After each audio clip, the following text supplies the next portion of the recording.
Now, the government was relentless in their pursuit of Gambino boss John Gotti. After 4 trials, they finally got him on the fifth indictment. They got him on tape talking about crimes. And then they had the star government witness who they cut a deal with, Sammy the Rat Gravano. John Gotti got sentenced to life in prison in Marion. Now, the government spent just a little over $100 million during the commission case. Here you got Tony Ducks Corallo in his 80s, who was sentenced to life in prison. And on the right, my favorite, Fat Tony Salerno, boss of the Genovese family. This is where the government put all their money and resources to send these 2 old men to prison.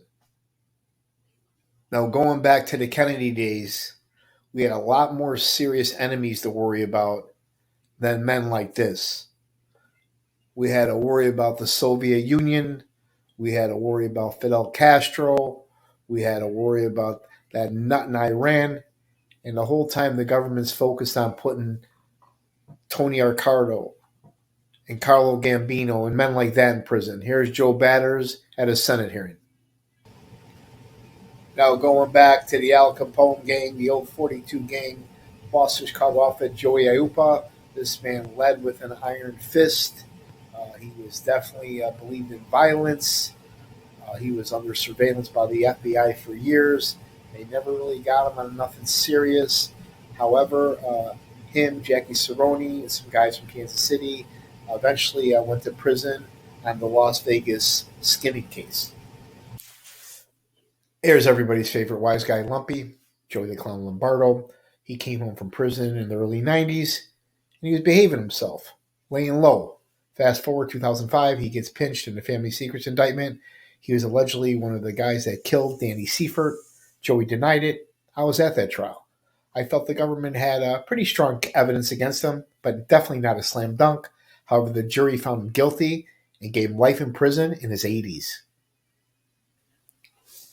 Now, the government spent a ton of money and a lot of man hours indicting one man, Gus Alex, high-ranking Chicago associate known as the political fixer.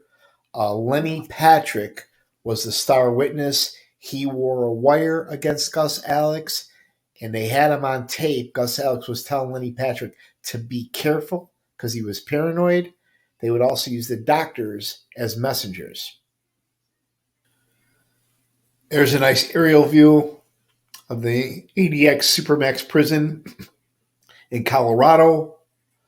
This is where men like the Unabomber are, Ramzi Youssef, El Chapo, and some of the worst criminals.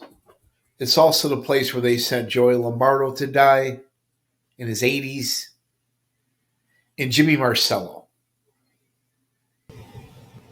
There's the late Bobby Salerno. This gentleman just passed away, and I'm sure he's in heaven with his son Alex. I actually got a chance to meet him and talk to him at his second trial. At the first trial, with him and Rocky and Felice and the guys, the jury hung on Bobby. They didn't believe B.J. Jehoda. However, at the second trial, the jury did believe B.J. Jehoda, who lied on the stand, and they convicted Bobby. Now, during the 90s, when bin Laden was building terrorist training camps all over the world, Bill Clinton was fooling around with this woman, not focused on terrorism, focused on sending low to mid drug dealers to long prison sentences. The CIA even came to him with intelligence that they could take out bin Laden right now when he was on a hunting trip with the Prince of Saudi Arabia, but Clinton didn't have the balls to take out bin Laden when he had the chance. Now, again, the FBI and CIA, they had very little experience in terrorism. Out of all the agents, only a handful of them had very little terrorism experience. They were focused on mob guys and drug dealers, right? They also, rather than work together and become a powerhouse, right, to really prosecute bad guys and prevent crime, these guys were not sharing information and didn't even communicate with each other. Now, a lot of times the government will cut a deal with the devil in order to get their big fish. For example, in the John Gotti case, Sammy Gravano admitted to participating into 19 murders and had knowledge of many others. My guess, he probably killed more than 19 people. But yet the government, because of his cooperation, will cut him some slack and just give him a minimum sentence. Now, the star witness at the Gus Alex trial was this lowlife here, Lenny Patrick. The government cut him a sweetheart deal, not only keeping him out of jail, but they were paying him $2,500 a month plus living expenses. He testified to robbing over 100 banks and participating in over 20 murders. He wore a wire on Gus Alex and helped the prosecution put away a high-ranking Chicago outfit guy.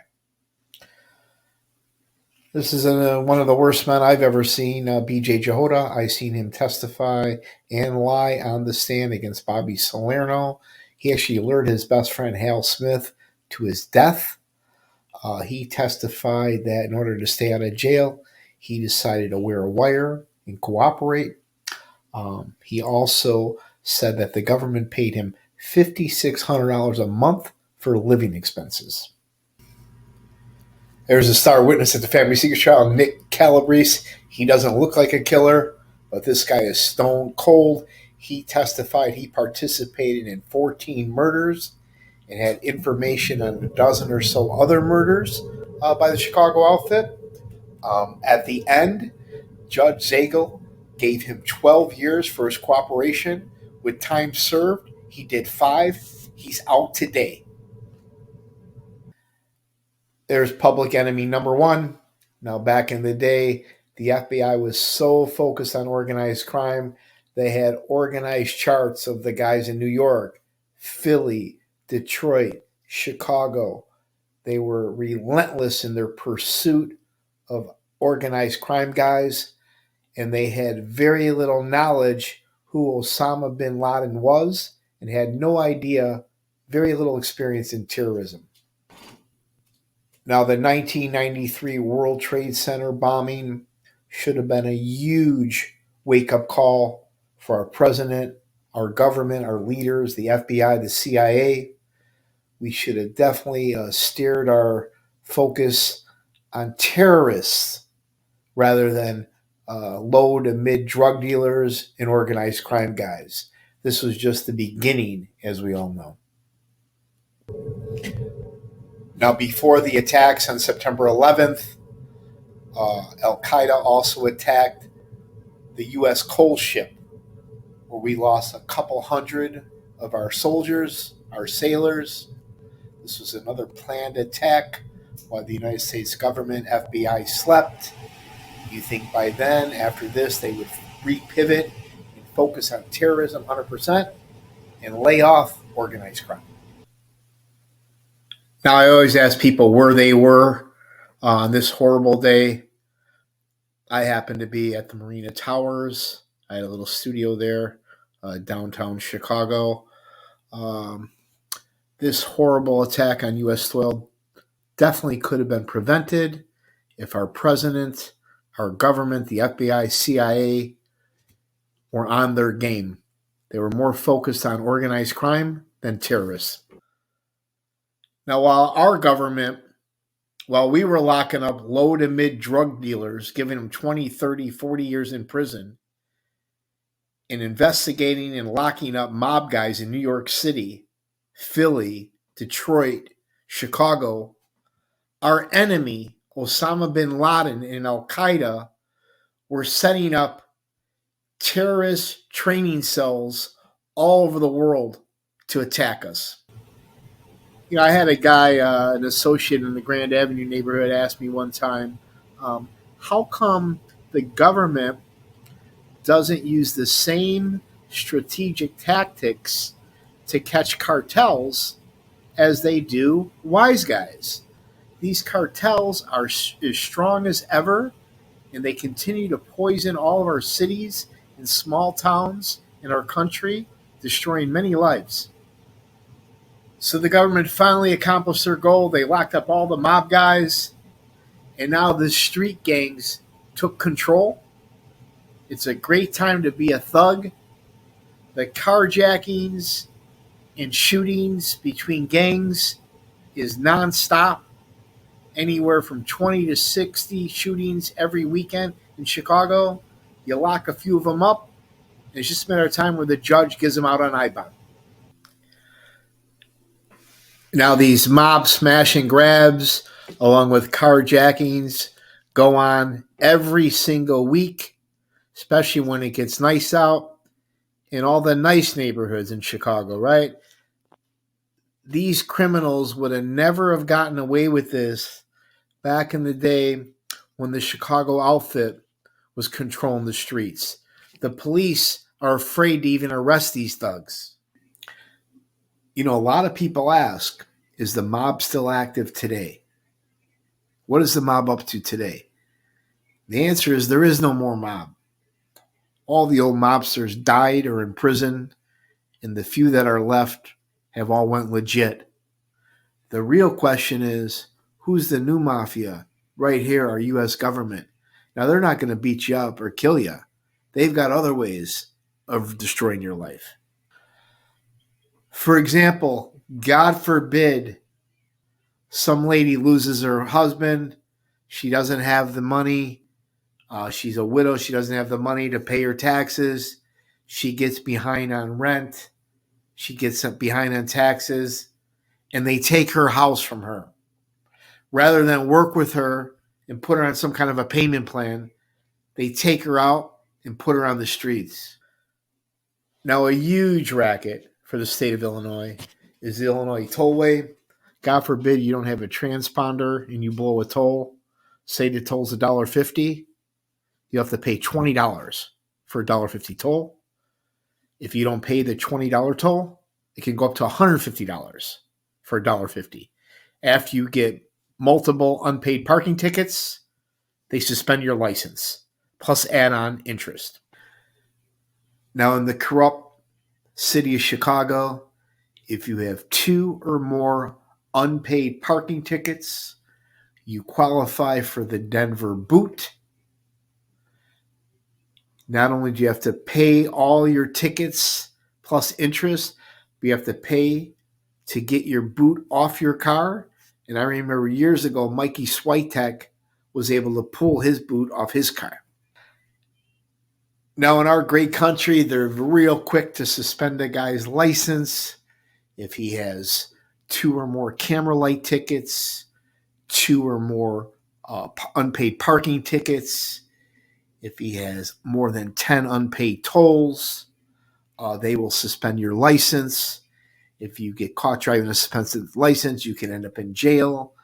It's hard to get a job when you don't have a license. Now, a huge racket, big-time money maker for organized crime back in the day was gambling, right? A lot of people love to gamble. Now the government has pretty much legalized it, making millions of dollars. Land-based casinos, river-based casinos, joker poker machines, offshore gambling, and now online gambling. Now, back in Chicago on the south side, the black gangs ran the numbers gang. Sam Giancana learned about it. He took over the numbers game, making millions of dollars. The outfit ran numbers for many years. It was a huge income for them.